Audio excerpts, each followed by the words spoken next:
This one painful thing is finding your entry, but you have zero idea where to place your stop loss or your take profits. Or maybe you're a new trader and you're very enthusiastic to take a very particular trade, and you've analyzed very well and you feel like it's going to go in the direction of your bias, but you don't know where to place your SL, or you found where to place your SL and it's too wide, it's too big to risk, and you don't even know what to do, or you even have an entry but you don't actually know where to place your take profits, or you're seeing it's RR trade, it's not advisable. But if you're very enthusiastic, you can still take it. Well, this video is for you. Stay tuned and make sure you learn particularly what we're going to explain in this video. Now, this video is probably sponsored by Stone Academy, as we all know, and we will be detailing for you where to place your stop losses and where to place your take profits. Okay, so as I said before, the market looks to take liquidity. That's one thing about the market. It seeks liquidities both from the external ranges and the internal ranges. Okay, so let's say for example now you have your uptrend right here and usual move. Okay, usual move, it goes, and particularly now this is where your bias is, because you've seen the trend, it has created a structure, and this is where your bias is. Then you can now take to your buy side. Okay, so probably you now take your entry from this zone now, and then okay, right, let me do something before then now. Okay, so a detailed chart will be like this. It won't be just straight up. A detailed chart will be like this, and then probably another one here before a break, and then a little drop here. All right, this is how a detailed chart will be. It won't be very much explainable. Okay, so probably now you made the analysis. Yeah, you've identified your structure, you've identified your engagements, you identified your liquidity zones, both internal and external. All right, and now you're very much sure that this will go towards your bias, and then you probably pick your entry from here. But maybe when you pick your entry, you don't know where to set your stop loss and when to set your take profits. Now stay tuned, let me show you now. Okay, so when you pick your entry now from a demand zone to the upside, I particularly like taking my entry from the 50% of the gam box, because it gives me a more precise entry. I've talked about refinement of entry. You can go to the previous video and you see it. It gives me a more precise and smaller stop loss. All right, because if I take my entry from this top now, market will still come maybe down into these zones now to mitigate it properly before going. So I probably like to take my entries from here, but it's not really advisable. I've backtested this and see it works. It's advisable now, but you might have a lot of missed entries. I was just complaining of one. I had about 3 missed entries because of taking entry from this particular 50% zone. So for the purpose of not having missed entries, you can actually take from the top of the gam box. Well, I take mine from the middle. So let's say now I take my entry from the middle of this gam box now, where I'll probably looking to set my stop loss is slightly below this zone, slightly below this liquidity zone now, because market might place my stop loss slightly below here, because market might do something like this, come into here now, fill it up properly. I've had the situations where market came and filled it up properly, and it just remained a few pips before my stop loss is hit, and then it bounced up again. All right, so market might probably come here to fill it up properly. That's why it's advisable not to put your stop loss too tight. Rather give it a bit of room. All right, so the market can do its thing before it moves. So only because of the tight stop loss that you lost that particular trade. All right, so and then where can you place your take profits? Now it's advisable, now I always say, place your take profits in any of the internal ranges. If it's more than one position, you can place your first take profits right here, which is first internal range. The market is always going to take liquidity from. There is a thing the market might do now. It might come here, clear it off, now start retracing back, now find an entry here again, or a zone here again to now mitigate it, now continue its move. All right, so it's firstly take your profits from this particular zone. Now this should CP1. All right, that is particularly what I will do. CP1, And then secondly, you now target TP2, liquidity zones, all right? Zones the market are always looking to clear off. Then this is liquidity zone 2.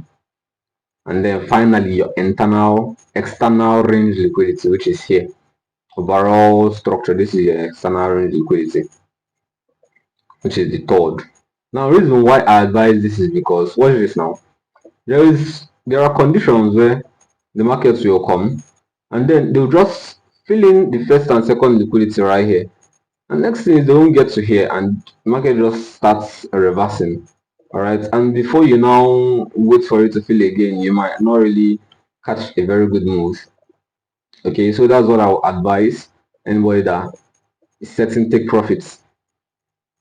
Okay, and then furthermore now, there is a possibility that still the market might not even get to this your second range. So I particularly used to, I don't know, many people, I used to teach trailing stops. You can actually trail your stops maybe furthermore, but if you cannot trail stops, just close partial profits. If it's just one position, close partial profits. But particularly some trades that I'm very sure that it's going in a certain direction, I trail stops. Now what is trailing stop now? Let's move this towards here now so I can talk about trailing stops. Trailing stops is when the market is on an uptrend now, and then you're very sure that the market is going to continue on an uptrend. Go down to lower time frame. Inside the major entry now, you picked your entry from this point though. Inside the major entry now, you will now start finding maybe substructures like this, like this, like this. Okay.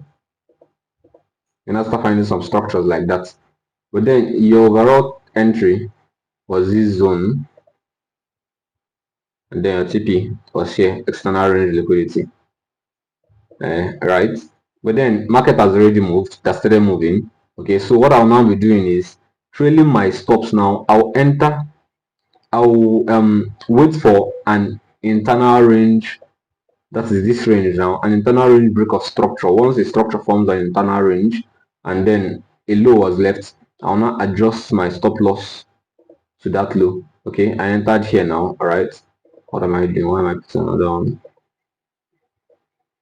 I entered here. I'll now trail my stop right above it. I'll now put my stop here. A trade I entered right here. I'll put my stops here. Okay, now wait for the next break of structure. I'll now move to the next low. Now wait for another break of structure. I'll now move to the next low. Okay, so that's basically what trailing stops is. The reason why I'm doing this is, should in case market reverses now, I didn't cut short any of my profits. Okay, but should in case market reverses now, so it wouldn't come back to that my entry or possibly my stop loss set, so that it just close me around here. I'm still going holds is some profits. All right, so that's basically what trailing stops is, and then your TP and your SL. I believe we already know how these things work, so I don't even think there is need for a chart example. But for the sake of those that don't really know how to spot these things out in the chart, let's just do one example, just one example, and then we'll move. All right, so this is it right here, our entries from this zone. Okay, picking the 50% and then internal range. So basically now this is what I explained. You enter a trade, I pick 50%, I put my stop loss slightly below, should in case market comes to violate it, because you see now market actually did come down to clear out this liquidity. So and then you now wait for it to reach your internal range. Okay, you can actually pick here as first. Here first take profits, which it has already mitigated. Second, third, and then the final take profits right above here. Okay, so then how about the trailing stops now? This is how I actually do it now. This is the move, the up move now. So I particularly wait for a structure to be formed. This structure forms. I now adjust my stop loss to this low right here, and then wait for it. And then another structure forms here. I'll now adjust my stop loss again to this low. Okay, so that's basically it. So particularly now this move now, when this move breaks structure again here, that means my stop loss is definitely coming up to this point. All right, so that's basically trailing stops and setting your entries. Okay, so I believe this video has been very educational. Don't forget to hit the subscribe button. Don't forget to hit the likes, the shares, and the comment section. If you have any questions or you have any topic you're finding difficult and you would want us to explain it, do tell us in the comment section and we will be right there explaining it immediately in the next video. Alright, so thank you very much for watching, and I believe this video has been educative. See you in the next very important concept.